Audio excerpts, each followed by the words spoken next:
Good morning, ladies and gentlemen. It's your boy Tank Davis. You feel me in the cut? And I'm playing. Happy MACM Monday.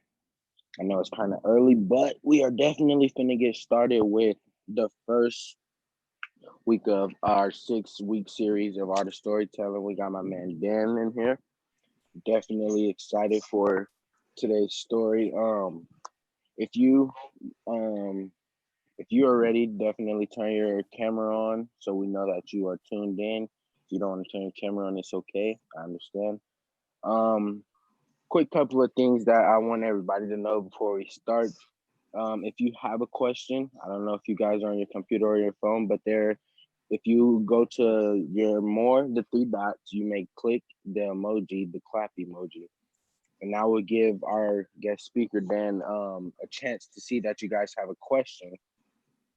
And we will address your question. If you have a question for after, please save it for after. If you have a question for during, please let it be known. Hey, I ain't gonna let you do it one more time, man. I can't do it. I ain't gonna let you do it one more time, man. My man's name is not Dan. Dane. Dane, oh, my bad. I knew you was gonna get him, Dave, man. I couldn't let him go again, man. My bad, that's my fault. I was gonna let him finish. Hold his head, you know what I mean? Go ahead. My fault. Dane, not Dan. Dane. My bad. My fault. That's me. I think I said everything. My bad. But yeah, if you're ready, you go ahead and tell your story, brother. That's what's up, man. Well, first and foremost, man, I just wanna appreciate and give you guys a shout out for giving me this opportunity, man. I really appreciate what MACM is doing, and love to even see you guys, kind of leading the way on this. Me and Phil kind of go back a little bit when it comes to this business of working with the youth. And man, MACM is just kind of one of my favorite community organizations, man. So shout out to y'all for even putting this together. So first and foremost, man, my name is Dane Washington. I am the executive director of another youth organization called Kids Above Everything. I am the president of the Park Hill Pirates football organization. I am a site representative for CU Boulder and YVPC, which is a Youth Violence Prevention Coalition. And last but not least, I am the owner of High Above Everything, which is my graphic design company that me and my nephew started about 10 years ago. So Northeast Denver native, man, grew up between Park Hill and 33rd and Lafayette. That was my first home on 33rd and Lafayette. I used to actually live right across the street from Cole and Mitchell, man. So, just kind of giving you some background as far as my ties in Northeast Denver, but a lot of my time was also spent in Park Hill. Man, where do I start? Childhood, man, I kind of grew up Northeast Denver, like down on the east side. Like I said, just giving you guys some context. Multicultural neighborhood at that time, right? We had a lot of Hispanics and Black folks living in my neighborhood and on my block. So I kind of grew up with a mixed variation of, being around a lot of Hispanic kids and Black kids. The community was always community. We stayed on, a block that you knew everybody on the block, everybody knew you. So if I was really going to try to really do some dirt or do something stupid, I had to go about 5-6 blocks over and, try to do something over there, right? But it just kind of always seemed like word would still get back to my mama somehow, right? Single parent home. My pops wasn't around until like my later years of life, but for the most part, my first years up to I was about 11 or 12, my mom kind of raised me by herself. My Uncle Mike played a big part in that. That is like my connection to Park Hill. I've got family that, actually lives in the Park Hill area still to this day. And just kind of a unique story, right? So lived on Lafayette for a long time, grew up, like I said, single parent home. And as I think back about my story, right, you know, I just really think back to some of the challenges that we faced growing up in that neighborhood at that time, right? I think, to be honest, I witnessed my first homicide when I was 7 years old. There's some red apartments right across the street from Mitchell Elementary. And I seen a guy actually get killed over there, and, you know, just kind of, you know, led to some other things. But grew up down that way. I can remember back in the 80s, late 80s, man, where a lot of, you know, things were going on in that neighborhood. I was probably one of the first guys to witness as like a 9 or 10-year-old kid when the Crips finally hit Denver, or first hit Denver real tough, right? When I was growing up, my sister was a student at Manual High School. She was a cheerleader, ran track, played volleyball. And a big part of, you know, me was embedded in Manual. My mom, my grandmother, they all graduated from Manual. And so, you know, like Thunderbolts was always in my blood, man, you know. And so, you know, I was privy to seeing a lot of things that kind of happened in that area because my sister, like I said, ran track, participated in a bunch of after school stuff. And so my mom would actually make me walk over to Manual once I got out of school to kind of hang out with my sister while, you know, she did her cheer practice or track practice or whatever practice she was doing. And so I kind of got a real great look at the gang culture, right? And so I was kind of really seeing, you know, some of that stuff as a young guy. And I can't lie, man, I was intrigued by a lot of it. You know, I saw a lot of it happening. We used to listen to NWA, and then Colors and all of that came out. And so we were, you know, we were kind of amped. And when we were seeing the gang culture really kind of hitting Denver, we were attracted to that, you know, because we had, you know, lived this lifestyle through music and through, you know, some of the stuff we would see on TV and hear on the news about how bad it was in LA. And, you know, I kind of felt like we finally had our moment where, you know, we could participate in this gang activity, right? And I was a young guy. Not to interrupt you, we got a question from Phil. Real quick, Dane, you said you grew up in a single parent home, correct? Yep. I'm assuming that was your mom. Yep. Where was your dad at? What was your relationship like with your dad? Man, it's a long story. So my dad was here in Denver. However, he didn't really find out that I was even really his son until I was about 12 years old, 11 or 12. I didn't find that information out until I was in my 40s, though. So, well, maybe 30s, late 30s, before my pops passed. You know, we finally had some time to catch up. But just a long story, man. My mom and him, you know, kind of got pregnant. He was actually married at the time, and so, you know, she had basically told him at that time that if she ever got pregnant, he would never know. And, you know, and it was like that.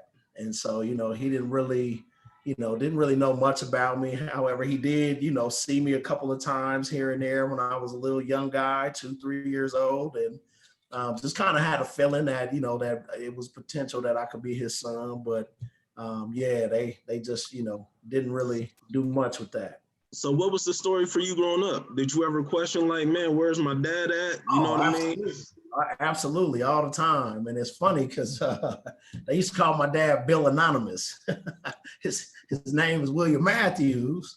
But, you know, they used to have a joke within the family that, yeah, your daddy's name is Bill Anonymous. And so, you know, I never really knew that this whole time they was making this joke that my pops' real name was Bill, or, you know, he hated the name Bill, but, you know, Bill is short for William. So, but yeah, I question that a lot, man. Like, you know, and don't get me wrong. I will say though, man, I had my uncle, man. My uncle was, you know, pivotal in that boyhood, manhood thing that I had to, you know, kind of go through. I did grow up in a family with a lot of women, but and was this your mom's brother or your dad's brother? My mom's brother.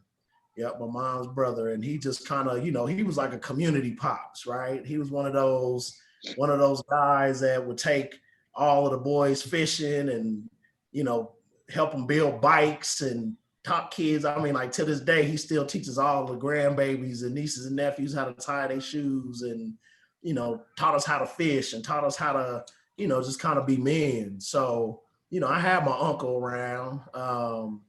And, you know, like I said, he was there, bro. Like, you know, in a lot of ways, but, you know, once again, he still had his own family, had his own kids. So I still had to, you know, be raised by my mom for the most part. And yeah, so like my pops, man, like he didn't really come around until I was 11. You know, I met him for the first time when I was 11 or 12, and ended up going to stay with him when I was 13 for 8th grade.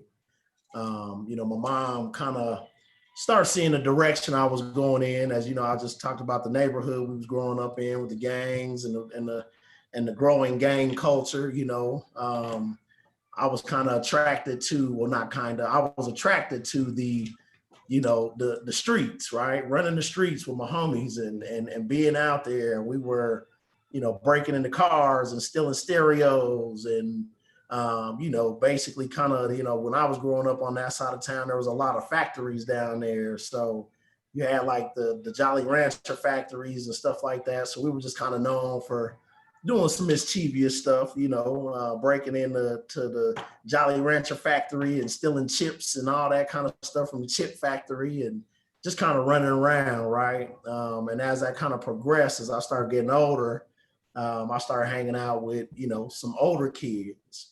And a lot of those older kids were just kind of, you know, going in that same direction, right?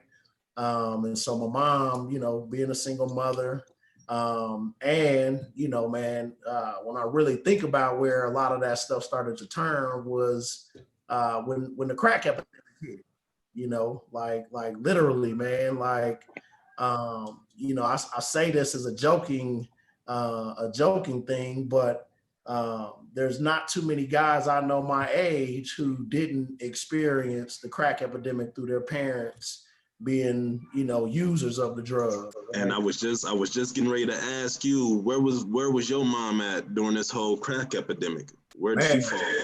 Hey, she was just like everybody else. You know what I mean? She was, you know, she used it. You know, a couple of my older, you know, family members were using it. My uncle, bunch of folks, right?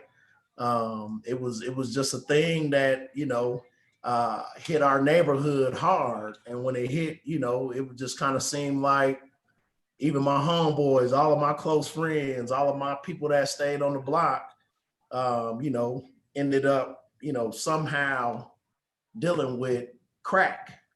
And, you know, and just kind of how it came about. You know, I think what's crazy about it, man, is like I kind of remember the times when it first hit and it was more of a casual drug for everybody. And so they would kind of get, you know, back in that time, our parents would get together and have these, you know, car parties and, you know, fight parties and watch, you know, the boxing matches and all of that. And, you know, drug use was just something that they did as a means of, you know, kind of hanging out and entertainment. But then, you know, we start really seeing the ill effects of crack and how it just really, you know, tore families apart, man. And so, you know, it started becoming more and more of a thing where, you know, folks weren't paying their rent and paying their lights and, you know, paying some of their normal bills because they were really trying to support their drug habit instead. And so we experienced a lot of that in our family, man. Like generations. My bad, I didn't mean to interrupt you. Did you ever like try it? Did it ever get into your hands? So, you know, I guess that kind of, that like me seeing this and seeing how, you know, we went without Christmas and we went without, you know, Thanksgiving and the lights was getting cut off and we were, you know, live and build, you know, month to month, check to check. You know, a part of me was just like, man, I saw how it was really destroying folks.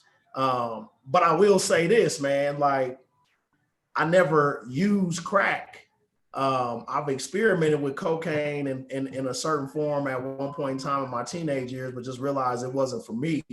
However, my addiction became selling dope, so I really started seeing how, like, I guess I kind of got tired of living in those times where, we were going without food, living without public service. And I mean, there was some winter times that, our power was cut off and, we didn't have electricity. So we were kind of living through some of those times. And a part of me was just like, man, like, I don't want that. You know what I mean? And so I wanted more. I wanted to get something out of that. And so eventually I graduated to selling drugs at about 13, 14 years old.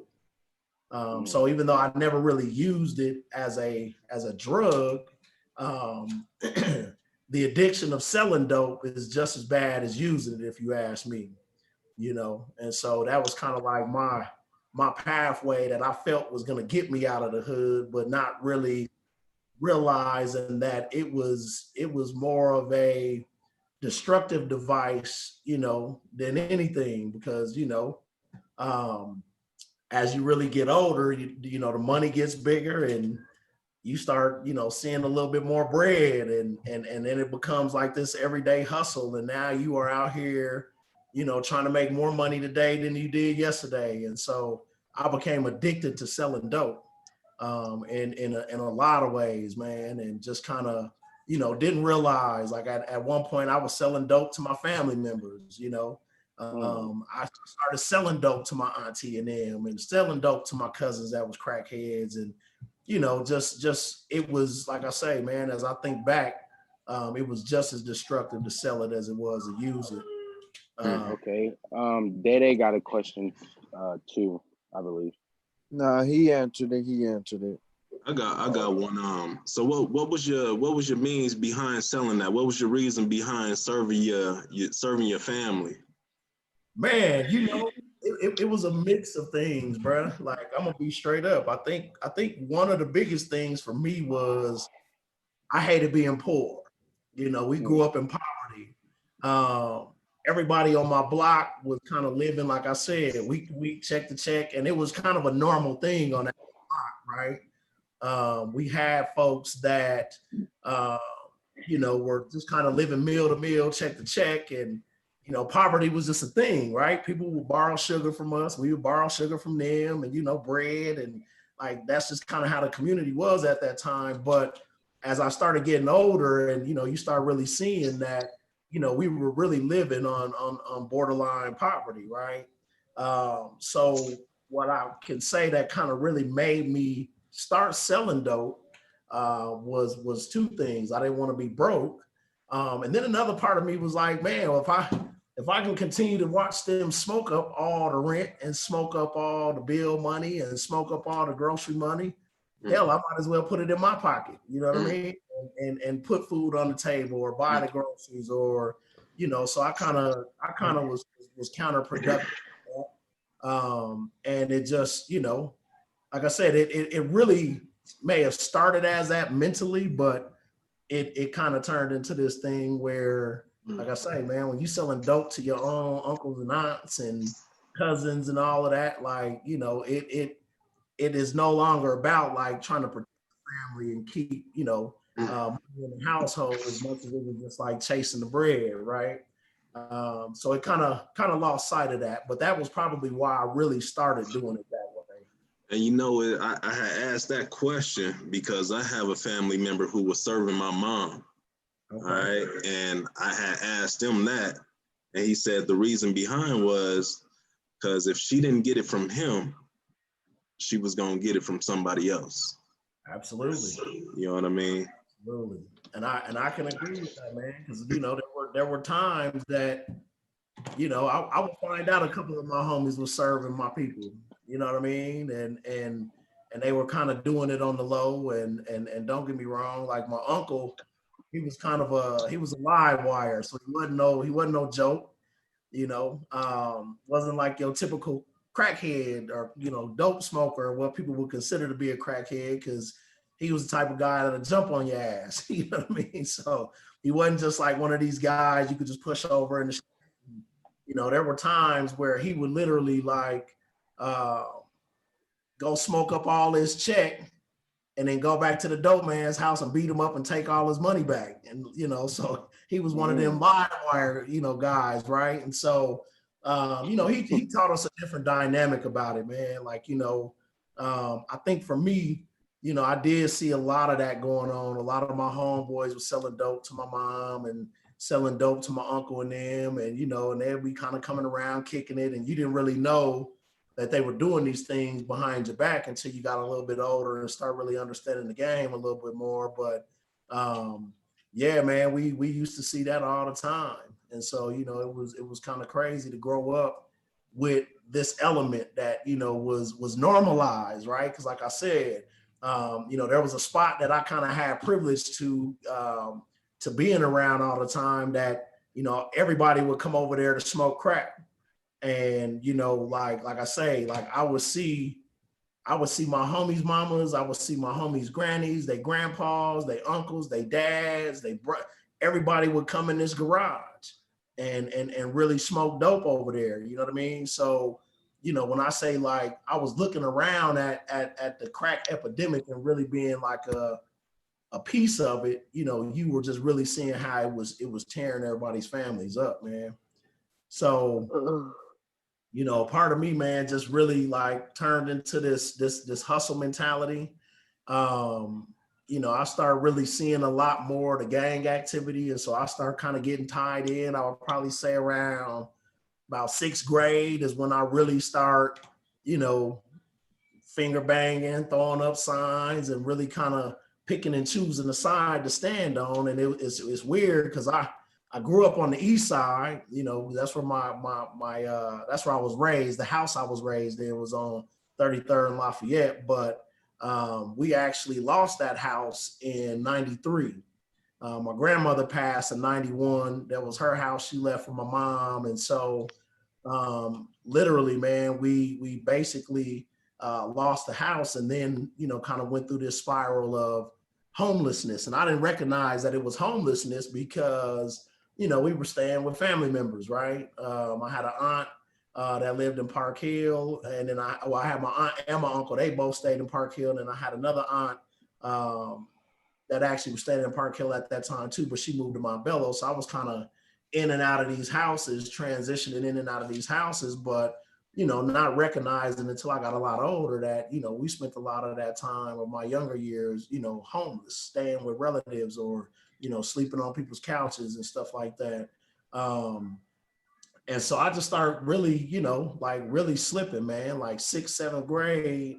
I just kind of remember some of the stuff that was going on. Boys in the Hood just came out.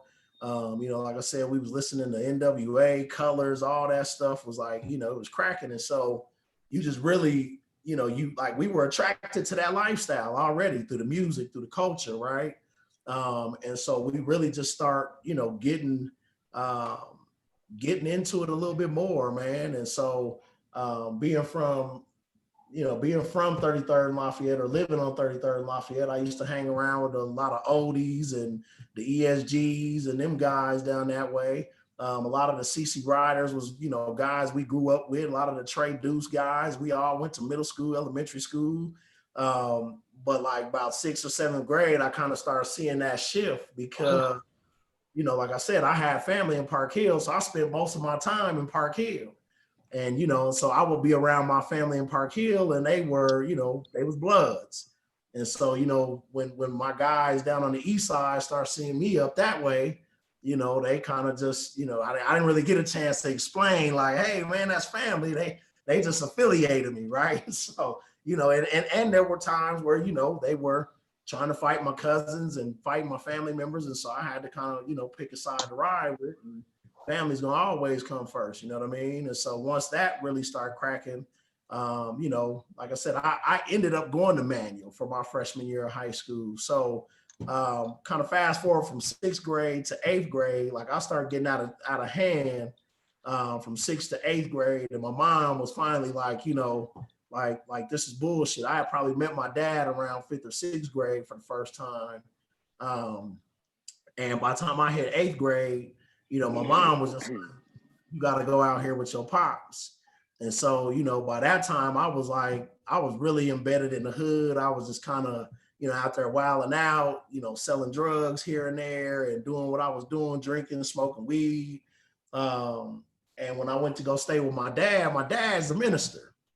And so, you know, when I went out, you know, my dad, my brother, my grandpa, my uncles, they all, you know, we had a family church, kinship. Y'all probably might even know where kinship was. It was on 28th and York, right next to Ben's, right? It's some gentrified condos right now, but you know, we grew up going to church there back in the day. So when I went to move with my dad, man, I was already a knucklehead, right? And that was just like a culture shock for me as well, because even at that time, that had to be about like 1990, 89 going into 90. You know, racism was like crazy back then. You had the skinheads and the Aryan Nation, and they used to mob around downtown jumping on people, and, you know, like Mexicans, black folks, right? So when I moved out with my dad, you know, he stayed out in South Aurora, like off of Hamden and like Buckley in that area. And it was just like night and day. Like the middle school that me and my brother Vernon went to, you know, when we hear like people talk about percentages of black folks, like being like, you know, there's only 13% black folks in America. Well, there was only 13 of us at this school, and 3 of us, me, my brother, and my sister. Right. And like literally we fought every single day with these racist ass white kids that would just, you know, call us the N-word. There was a family of, I'll never forget these guys. Their last name was Dwyer, and they literally lived on the route that we had to walk to from school. And so, you know, me and my brother and my sister would be walking home, and a couple of the other black kids that went to the school with us. You know, it was dope because we all band together, you know what I mean?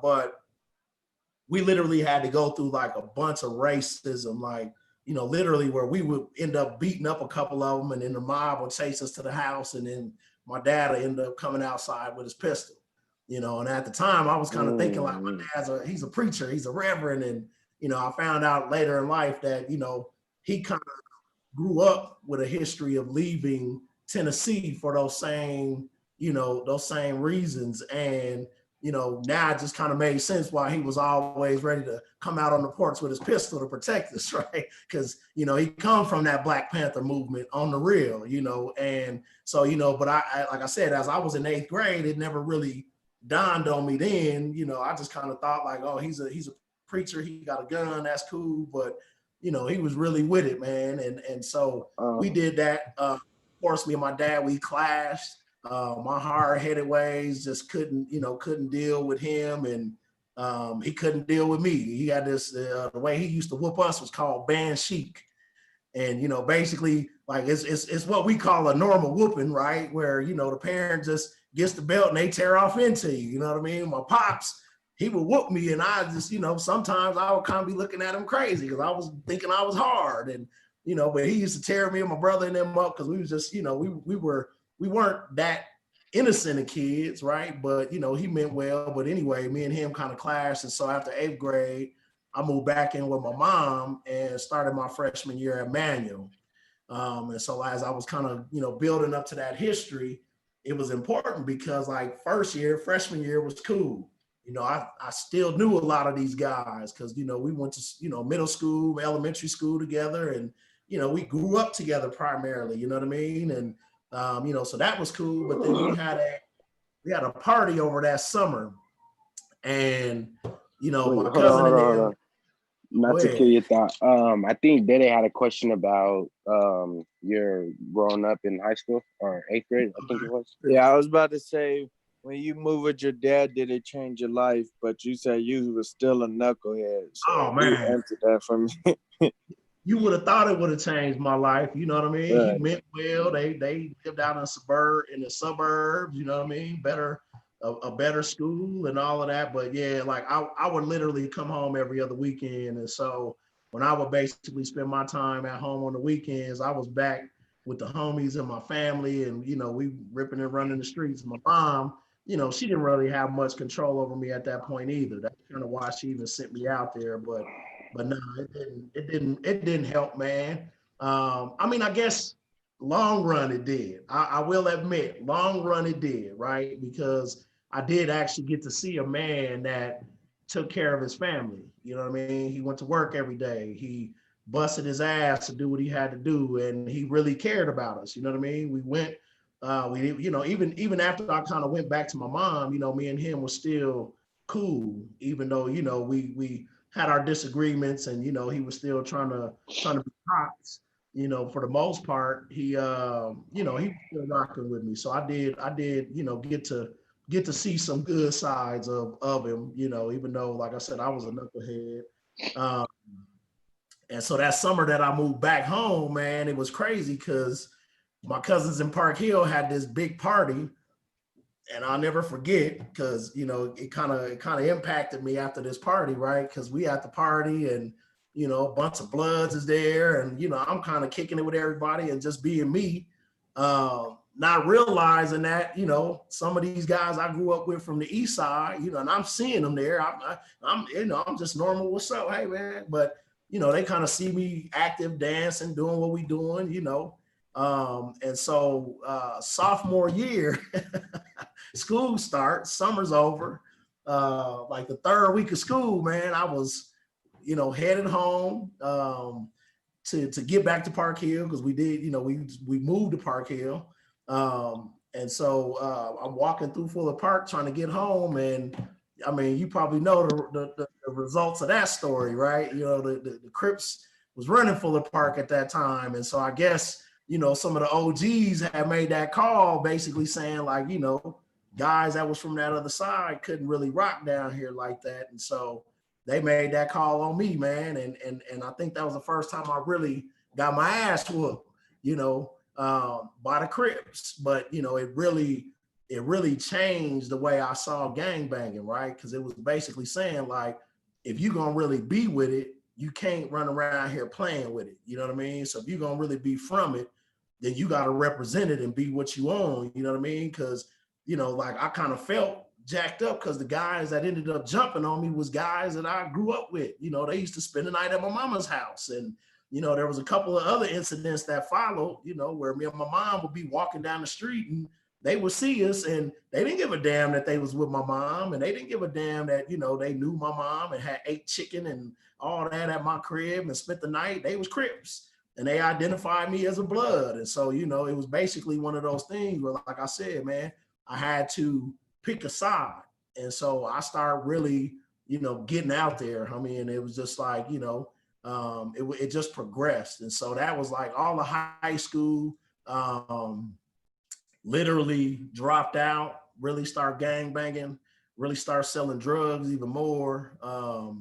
And just kind of really start digging that hole, man. Cause eventually all of that stuff would, kind of come to a head. But I really started digging that hole, man, and just, getting worse.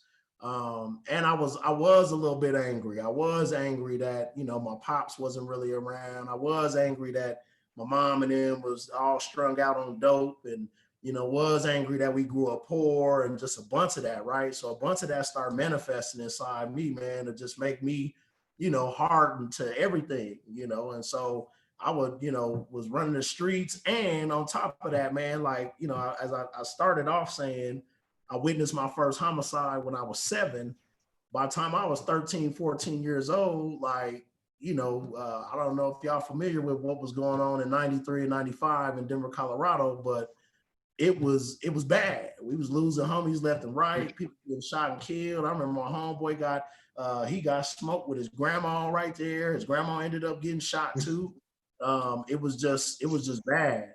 And it's crazy. Every guest that we've had from the city had mentioned the summer of violence, had mentioned something during the summer of violence. Every guest that we've had from the city has said something about those years, and that's crazy. How many years would you say you spent selling drugs? This is a 2-part question. Man, if you was to put a ballpark number on it, how many years would you say you spent selling drugs? Probably about 20. About 20. So out of that 20, how much money would you say you made selling drugs out of that? You was to put a ballpark figure on it. Oh man. Shit. I probably put it up there at least close to 1 million. Okay. I mean, I would say at least close to 1 million if we were really, adding up numbers and thinking about, close to 1 million, man. Okay. But I laugh at that nowadays because we don't got none of that to show for, man. I was gonna say that. Nothing to show for. Yeah. I didn't want to make Sorry, my comment, Phil. I had to put in my input in there. Oh, please. I got some family on here today, y'all. They gonna hold me like $1 accountable. million. I wasn't Come on, expecting Unc. to come in and blast you like that. Yeah, man. So like I said, man, I really started spiraling out of control, man, and just to the point where, I had lost a couple of cousins. One of my cousins was actually killed December 13th of 93. He was 13 years old. He got shot at the movie theater on 6th in Peoria. My other cousin Evan was shot with him that night.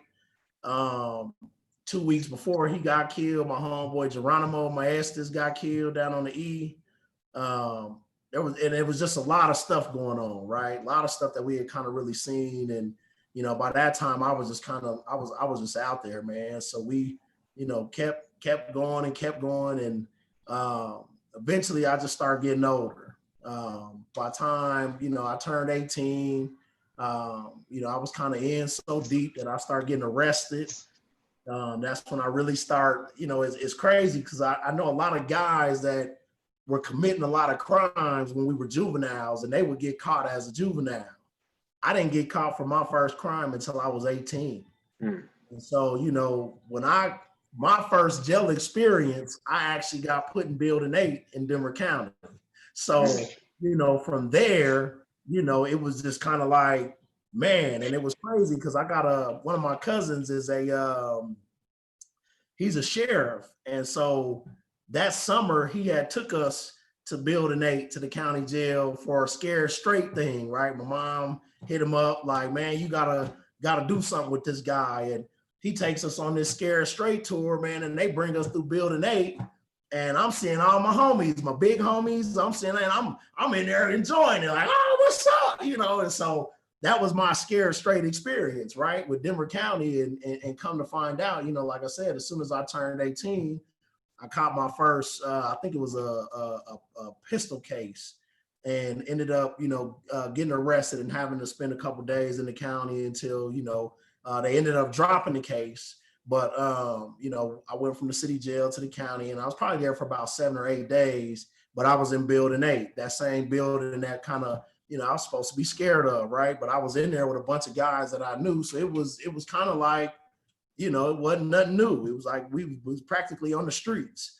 So, kind of fast forward, man, 18, probably spent a lot of my time from 18 to 21 just literally being out there wilding out, man. Wasn't really working. I was selling selling dope real big, and just really trying to make some ends meet. And then I met my wife, and what was crazy is that, I never in a million years thought that I would have a baby. I never in a million years thought that, we would have been married or any of that. But I met her when I was 21, and, within like 2 months of us really meeting and hanging out and kicking it, she was pregnant with my first son.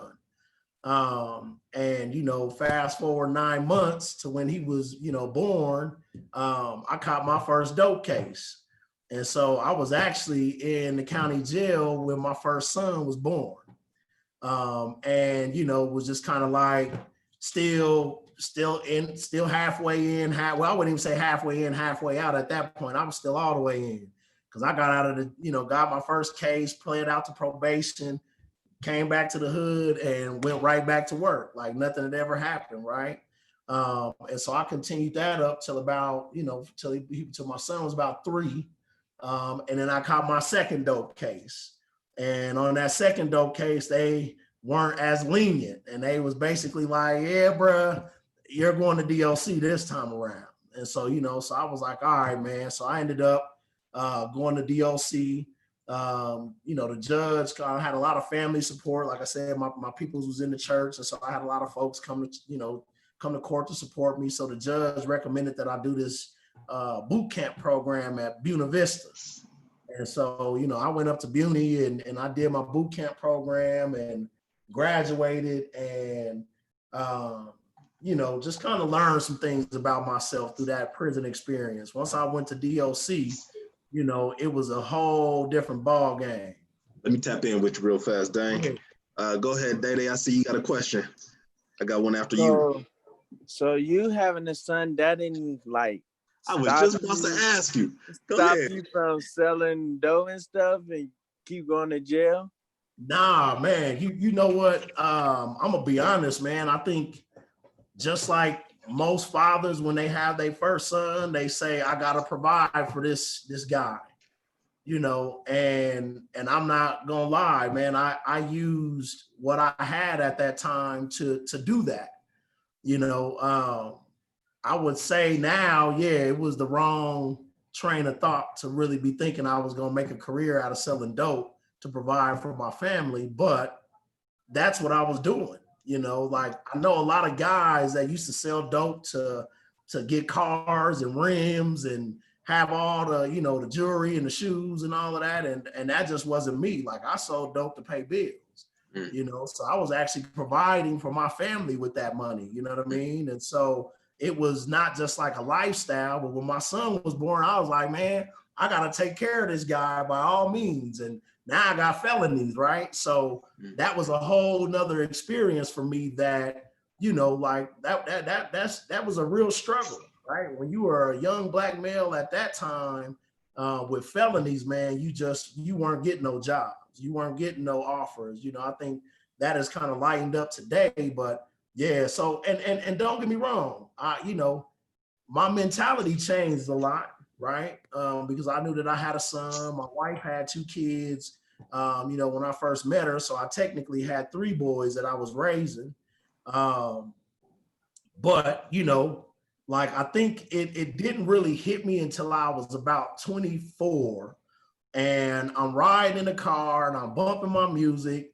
And I had just been shot a little bit before that, and I'm still kind of on paper and I'm just, struggling right now, literally struggling with, what I wanted to do with my life. I started really thinking damn, this just can't be life, right? I'm getting shot at, I'm at war with certain individuals and it was that on-site mentality where, they didn't care if I was with my mom or my kids. It was on site. And so I had to start really thinking about certain things that I was dealing with, and I was about 24, man, and I'm riding and I got my boys in the back. I'm bumping my music and, I'm sitting there and I'm driving and I'm, doing my normal thing and driving and hitting it up. And just so happen to look in my rear view mirror and I see my boys, they in the back and they ride and they hit. Man. And so I snapped, right? I turned around, I parked the car, went off on the kids and basically didn't realize that everything that I was doing was them basically emulating me, and so I had to really start thinking damn, I don't want my kids to grow up in this lifestyle. I don't want them to be a part of that. So I start gradually shifting my mindset, right? After boot camp, man, I came home and I was on the right path and, started really, changing some things. I started working a normal job, a warehouse job, and started trying to get it together.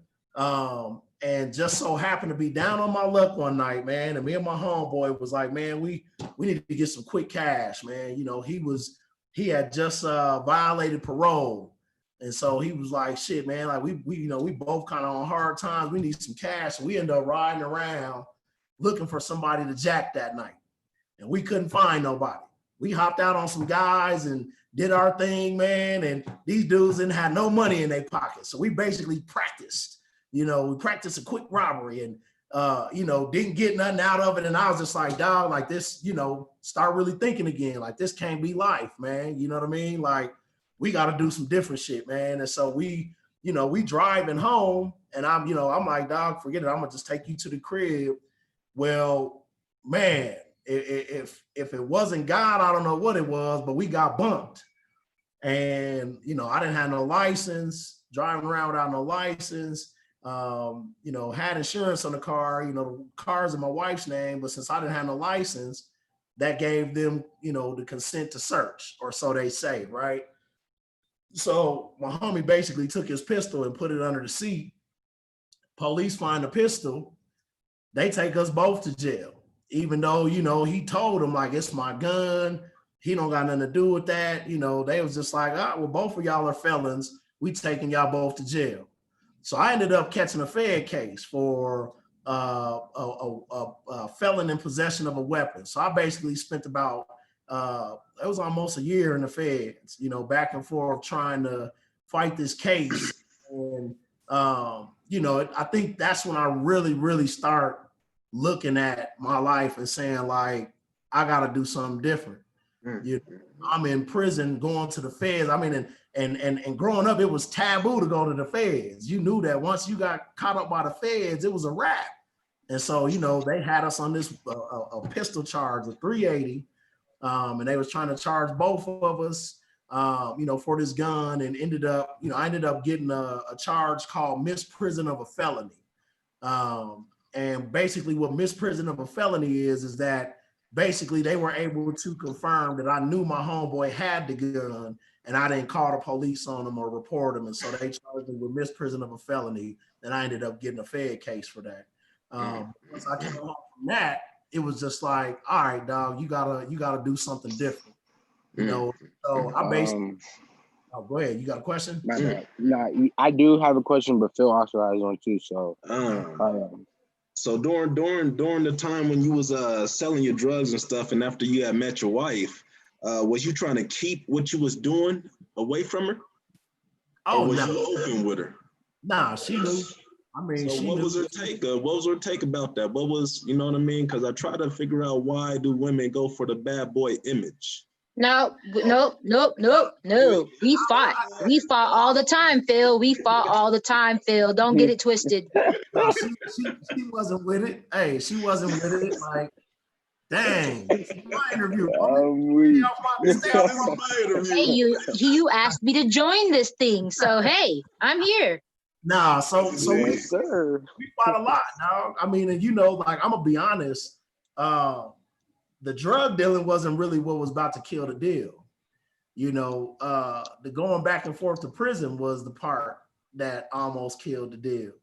You know, because she started recognizing some things about, like, me and my heart. I'm a Taurus, y'all. I'm a bullheaded May baby, right? And so I don't like to listen to folks. I like to do things my way. Don't matter if I know it's wrong, right, or indifferent. They could be coming to knock on my door tomorrow, and I'm gonna still do it my way, right?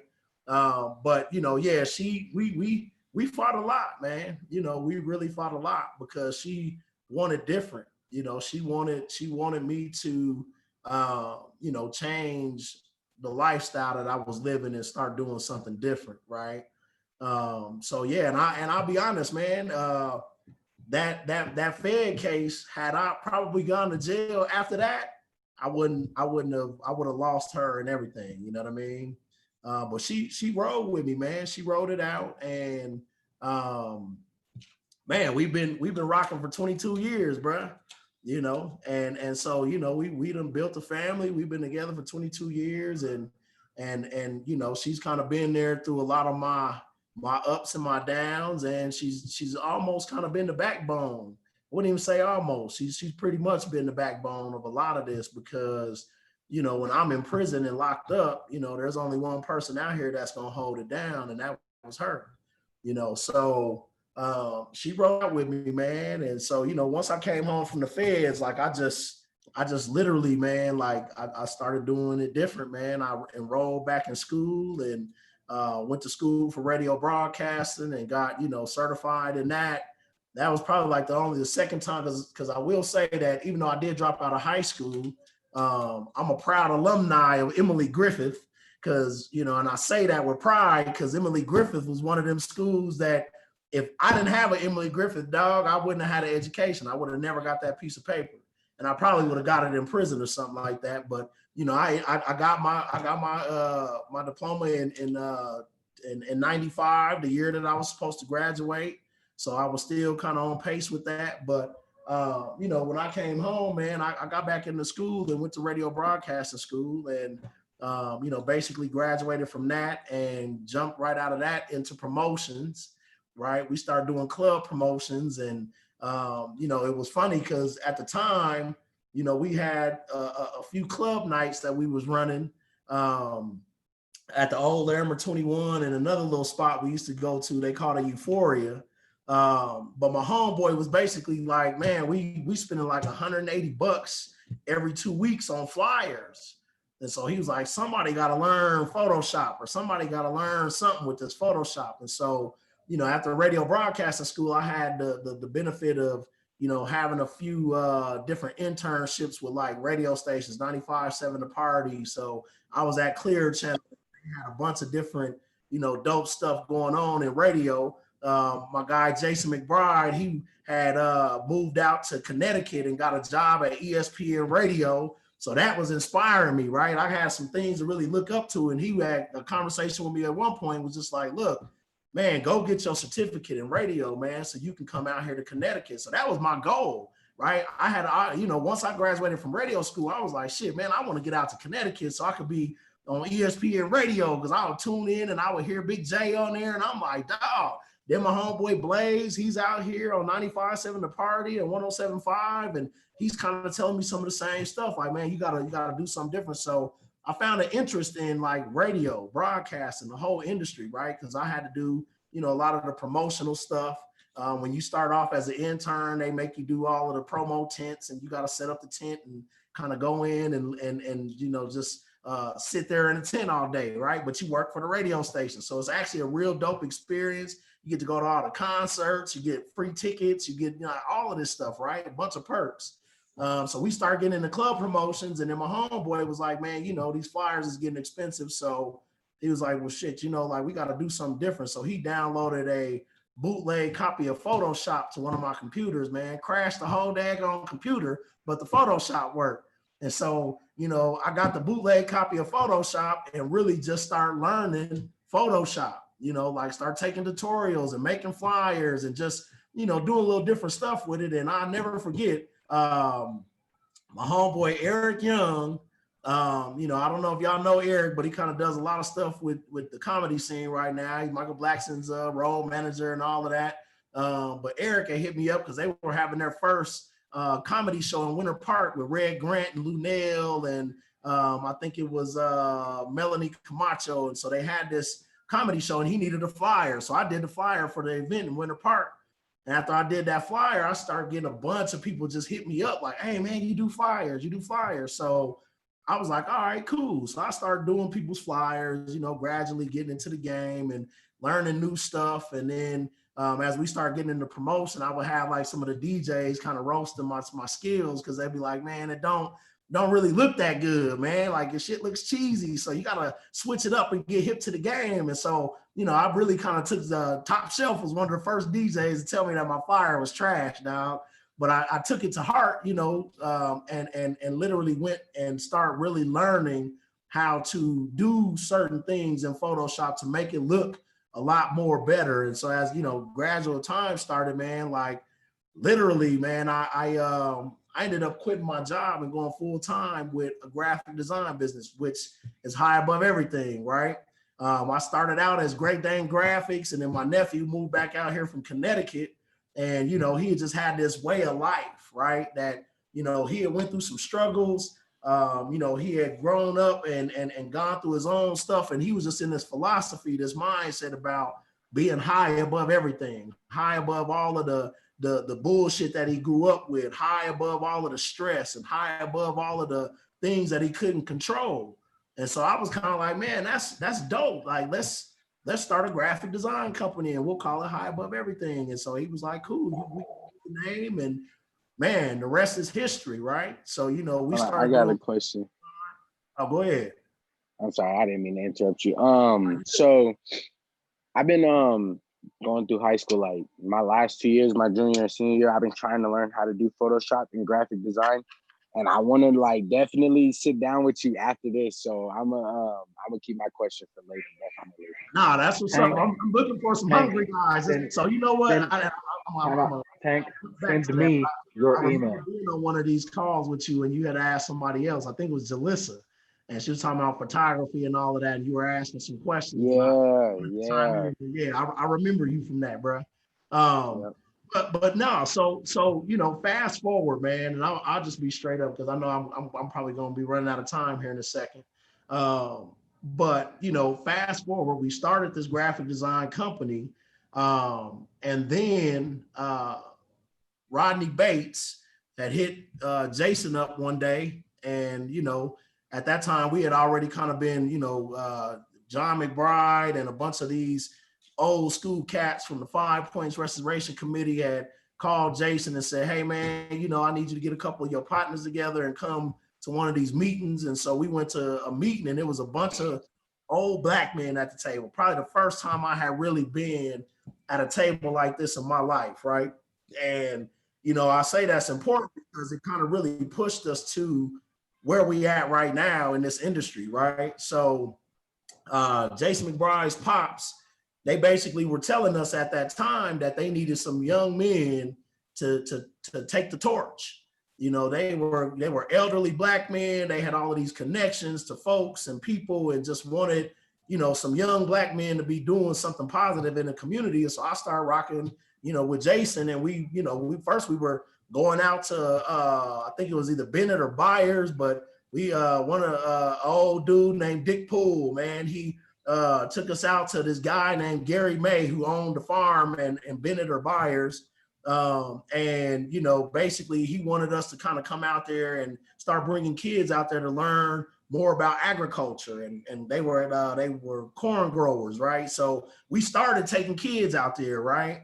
And then we would actually be shucking corn, man. Like he needed help on the farm to actually pick corn. So we would grab about 5, 6, 7 of our homies, and we would go up there and help them, you know, shuck corn because he just didn't have the help. And so, you know, that just kind of led to more opportunities coming. Dick Poole was pivotal in that. Robert Eames, he was, you know, one of those guys that would just be like, "Here, man, I got this guy. I need y'all to come meet." And so, you know, me and Jason and Tux and then we would just show up, you know what I mean? And so that basically led to Rodney Bates reaching out to Jason and saying like, "Hey man, like, you know, I got these kids up here at Wyatt. And matter of fact, Phil, I think that's the first time I met you." You know, and that was like what, 2013, 2014. You know, Bates basically hit us up and said that they had some kids at Wyatt that he just wanted us to come kick it with, man. So we went in there to kick it.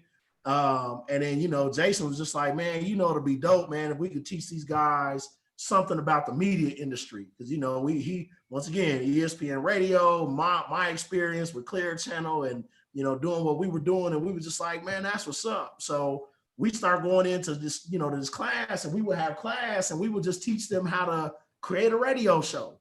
You know, so we would make them do the research, and then they would basically sit up there, and we had cameras, and we would film them while they were on camera, and they would basically do a radio show.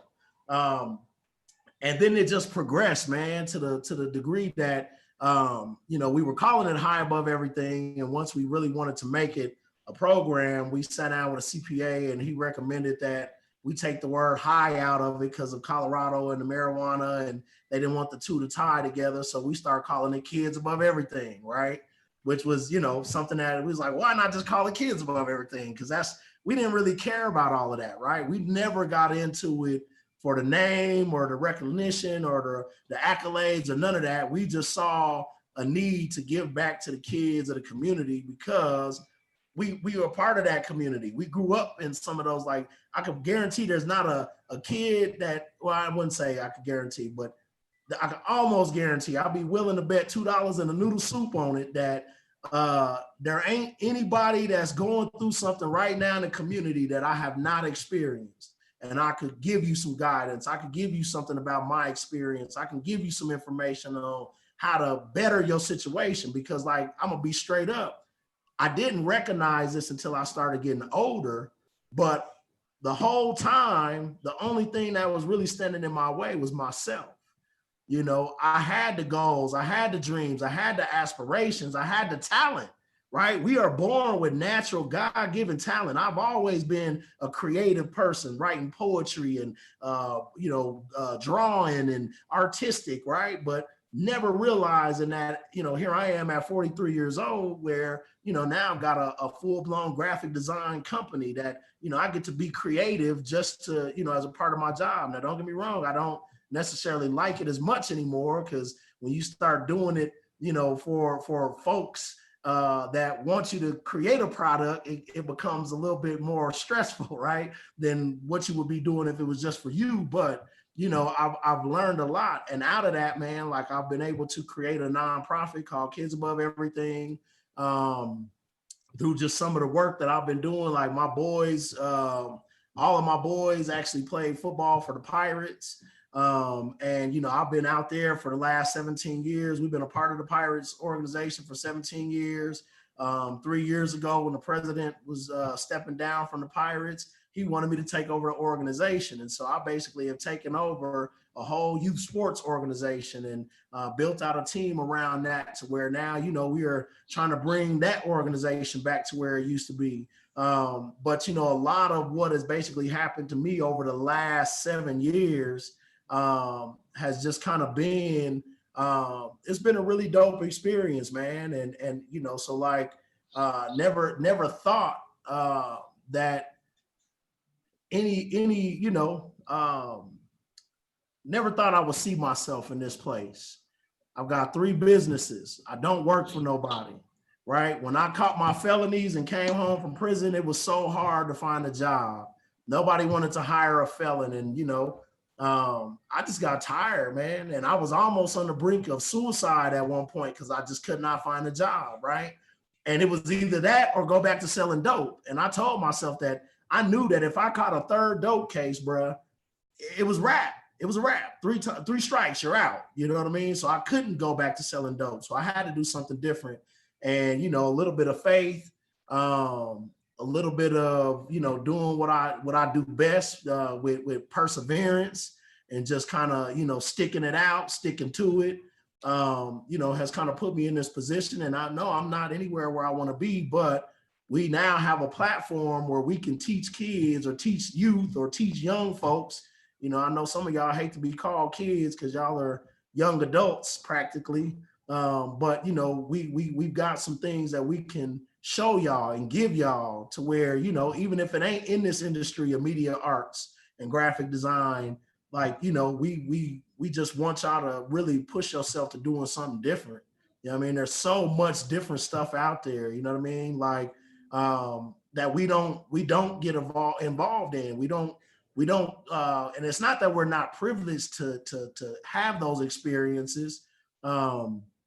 What I've learned, I think me and Jason have kind of talked about this over the years, about the exposure that our kids get to certain industries, right? And until those kids really see those industries, they don't really understand what's really out there, right? Like, there's this thing that, and I always go back to this because I still kind of am mind blown about subsurface drip irrigation systems, right? We are in Colorado where marijuana has become legal, right? That's botany, that's plant growing, right? Well, we learned from going out to May Farm about this system called subsurface drip irrigation, right? It's basically a irrigation system that they bury up underneath the soil, but the way you build it out, you actually build this system that it'll water all of your plants and all of that naturally, right? Man, this is probably $1 billion industry, and not to really understand it, we just don't have enough folks that, not only take interest in that kind of engineering, right, but just don't get that kind of exposure to those things. And so, like I use marijuana in that term because, like they've taken an industry out here, and we actually dabbled in that industry without selling weed. We were doing like marijuana friendly entertainment at one point. That's kind of how we, kind of put all of this stuff together. But we had a company called Dav City Media, Dav City Radio. Mary Jane Entertainment. And, you know, before marijuana was really important and popular, we were doing tours, marijuana tours, where we would just charge people $300-400 to get on a tour, one of those vans, tour vans, and we'll take you to 5-6 dispensaries and then bring you back to the Dab City Lounge, and you can just kick it and listen to music and smoke your weed, right? But we made an industry out of that. Like when the marijuana industry first hit, we were kind of pioneers of marijuana entertainment. So whenever you guys see a dispensary tour, you see a grow tour, like you see two guys on this call right now that were a part of about 7 or 8 of us that were the pioneers of how that really became the thing in this city. You know, and don't get me wrong, there's a lot of money still in it, but you know, I guess I say that because we've been innovative. We have the skills, we have the talent. It's just really up to us to tap into that and utilize it, right? So, you know, for me, I think that in this whole experience, that is one of the best qualities that I've ever really found out about myself. And that was just that we you know, we've got some untapped talent that we've got to start tapping into as Black men, you know what I mean? As color, folks of color, right? As just people, because, you know, like, I hate to say it, man, but I do believe the sky is the limit, and that you can create whatever it is you choose. You just got to be willing to put in that work, man, because none of it's going to come overnight. None of it is going to come easy. None of it is just going to be handed to you. You got to get your ass up and go to work every single day. And that is probably why I am where I'm at, because I've always believed in working my tail off to get what I want. You know, even when I was selling drugs, I always say this now, and I'm gonna shut up because I know you probably got some questions before we get off of here. But I crack up because I always, and my wife, she just shakes her head at me sometimes, because whenever I'm really talking about business, you know, to this day, I always have a dope game reference in it. You know, and I can't help it. It's just by default, guys. I don't glorify the dope game, right? But when I really think about in the manners of which we were selling drugs, we weren't just guys on the corner with a sack of crack trying to get it off. We were thinking of these ways in business terms of how to strategize and really make some money, you know, and today in business, real life, actual legal business, the same terminology applies. When we was on the block, we would be out there from 5 till 5 till whatever, right? You go out at 5 in the morning, you're gonna stay at the spot 5 in the morning. It is the same thing with owning a business. You have to put the work in. None of this stuff is gonna come to you. So I just leave with that, because you know, when you really want to do something, man, you just got to put your mind to it and put the work in. This is my grandbaby right here. He hears me in here talking, and he wants to come in here and put his face on the camera. So yeah, but that's it about me, man. And I mean, you know, I can talk for days. One of the things about me, they say I'm long-winded, and I appreciate that, because you know, it's a true thing. I got a lot of story to tell, man. I done been through a lot. You know, a lot of guys look at me today and they be like, oh, this dude's a square.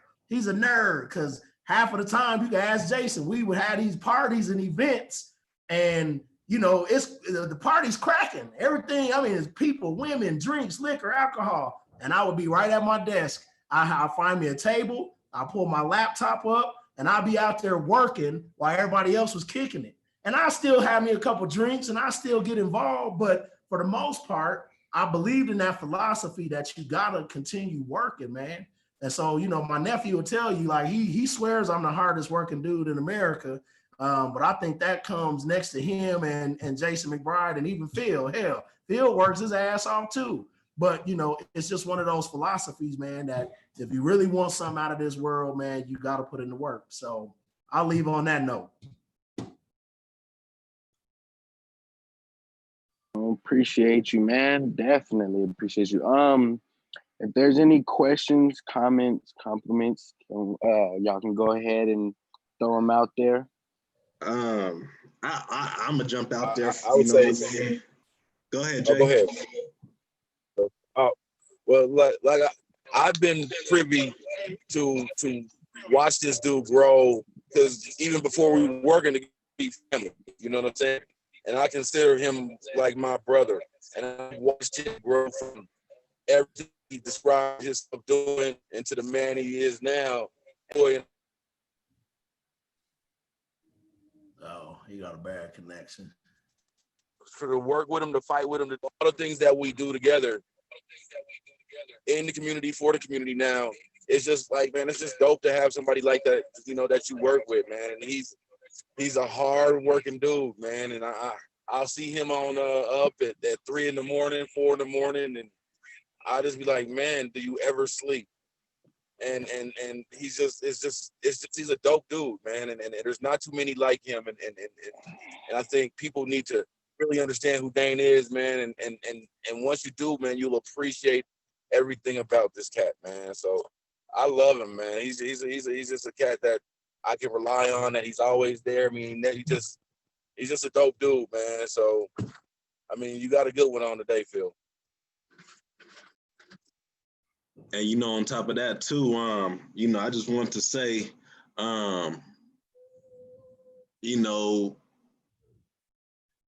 I'm trying to see it. What's the $1 million? Was it worth it? Would you say was the drug dealing? Was it worth it at the end? You know, because what? I did the math. $1 million that come to about $50,000 per year for 20 years. You know what I mean?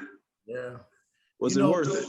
You know what, man? I mean, like, I was the glass half full kind of guy. Grew up in a religious home, so I've always known, you know, about God and faith, and just kind of like really, you know, if you would have asked me that about 10 years ago, I probably would have said like, nah, hell no. But who I am today, the person I am today, I've been able to benefit from learning that my journey was my journey for a reason. You know, I think a lot of folks always discredit where they've been, and they always look down on the downs and outs of life, right? But for me, you know, I'll be honest, if I didn't sell $1 million worth of dope, I wouldn't have 3 businesses right now. You know what I mean? And I don't say that in a way that, like I say, glorify anything I did. It came with some trials and tribulations, but I also wholeheartedly have come to grips to understand and really believe that a part of that was my purpose. You know, I didn't design it. And I would never say that God wants you to go be a drug dealer. You know, that's not the message, right? But the trials that I had to experience to get to where I'm at today, man, like I would say, yeah, it was worth it, because I wouldn't be who I am today. You know what I mean? Without going through those trials, those tribulations, that journey. So I would say it was worth it. Yes, indeed. One more question for you. If we ain't hear one thing that you have said during this whole time, what is one message that you can leave us with?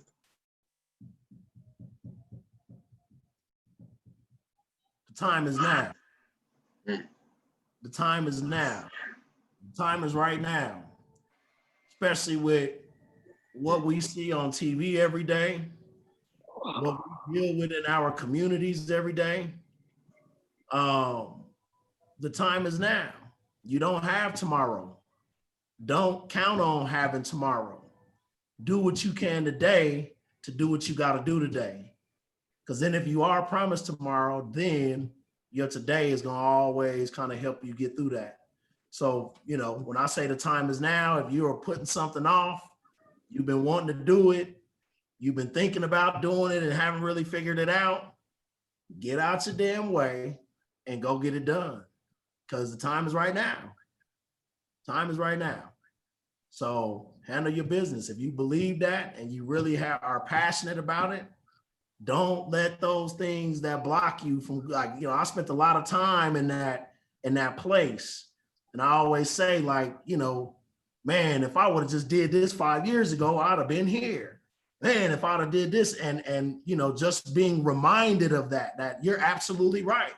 if you would have just taken advantage of that time being right now, you will be exactly where you choose to be in 5 years. Like, put it this way, nothing is going to happen overnight. But if you want to start something, you got to start now. And I guarantee when you look up 3 to 4 years from now, you're going to be looking back and saying, damn, I can't believe I'm here. You know, I can't believe that we've accomplished this. And it's going to come with some trials, but stick with it, man. Stick with it. Yes, sir. Appreciate you, man, for real. Thank you. It's great hearing you. Yes, sir. Oh, Tang left. Well, I'm gonna finish it off on thank you for coming out and speaking to us. I see you come back at 7, so I can't wait to hear more.